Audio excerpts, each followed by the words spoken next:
రోజు కిర్లంపూడిలో నాన్నగారింటి దగ్గర దాడి జరిగిందని టీవీలో చూసి చాలా బాధపడ్డారు. ఇలాంటి దాడులు ఎక్కడ ఎవరి మీద జరగకూడదు. నేను ఈ దాడిని తీవ్రంగా ఖండిస్తున్నాను. పవన్ కళ్యాణ్ గారు ఇలాంటి దాడుల వెనకాల అస్సలు ప్రోత్సహించరు. జనసేన నుంచి చేస్తున్నారని చెప్పి ఆరోపణలు, డబ్బులు ఇచ్చి చేయిస్తున్నారని చెప్పి ఆరోపణలు చేస్తూ ఉన్నారు. పవన్ కళ్యాణ్ గారు ఎప్పుడూ ఇలాంటివి ప్రోత్సహించలేదు. ఆయనకి ప్రజలన్నా నాయకులన్నా ఎంతో గౌరవం. వాళ్ళ మీదకి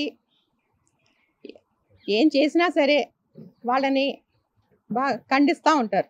పోలీసులు ఈ విషయాన్ని క్షుణ్ణంగా పరిశీలించి ఎవరు చేయించారు, డబ్బులు ఇచ్చి చేయించారు అని, ఎవరికి లాభం అన్నది మొత్తం తెలుసుకుని బయట పెట్టాలని నేను కోరుకుంటున్నాను.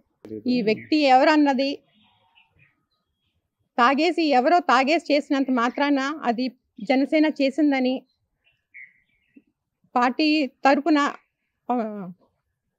పార్టీకి చెప్పడం అన్నది కరెక్ట్ కాదు.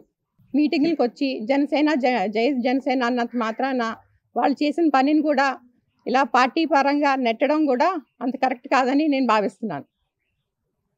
నేను జనసేన పెద్దలతో కూడా మాట్లాడాను. వాళ్ళు కూడా ఎవరు చేశారు, ఎవరు చేయించారు వెనకాలండి ఎంత పెద్దవాళ్ళైనా సరే వాళ్ళని బయటికి తీసుకొచ్చి అందరికీ చెప్తారని నాకు మాట ఇచ్చారు.